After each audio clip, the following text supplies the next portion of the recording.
एक किसान के पास एक बैल था। 20 साल से खेत जोतता, हर फसल हर मौसम। लेकिन अब बैल बूढ़ा हो गया। किसान ने बीवी से कहा, यह बैल अब काम का नहीं, कल इसे कसाई के पास भेज दो, कुछ पैसे तो मिलेंगे। बैल ने सब सुना, उसकी आंखों में आंसू आ गए।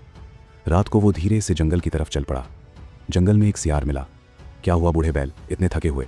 बैल ने कहानी सुनाई। 20 साल सेवा की, अब कसाई के हाथ बिकना। सियार बोला, मैं मदद करूंगा। कल किसान की गाड़ी जंगल से गुजरेगी, मैं डाकू बनकर लूट करूंगा, तू सामने आना, मैं भाग जाऊंगा। किसान समझेगा तूने बचाया। अगले दिन वैसा ही हुआ। सियार भागा, बैल ने बचाया। किसान बोला, इस बैल ने मेरी जान और माल दोनों बचाए, ये हमेशा मेरे साथ रहेगा। बैल की आंखों में थोड़ी रोशनी आई, शायद मालिक बदल गया। लेकिन 2 हफ्ते बाद सियार वापस आया। अब मेरा कर्ज चुका, कल रात किसान की सारी फसल बांध के रखी होगी, तू आवाज मत करना, मैं फसल ले जाऊंगा। बैल बोला, ये तो मेरे मालिक की मेहनत है, मैं ये नहीं होने दूंगा। सियार हंसा, तेरी मालिक जो तुझे कसाई को बेचना चाहता था? बैल बोला, वो मुझे बेच सकता है, मैं उससे धोखा नहीं कर सकता, ये फर्क है। अगली रात सियार अपने झुंड के साथ आया। बैल अकेला खड़ा था। बूढ़ा बैल, कमजोर टांगे, टूटी सींग है, लेकिन वो हिला नहीं। पूरी रात लड़ाई चली। सुबह किसान आया। बैल मरा पड़ा था, उसके शरीर पर कई काटने के निशान थे, लेकिन फसल सही सलामत थी।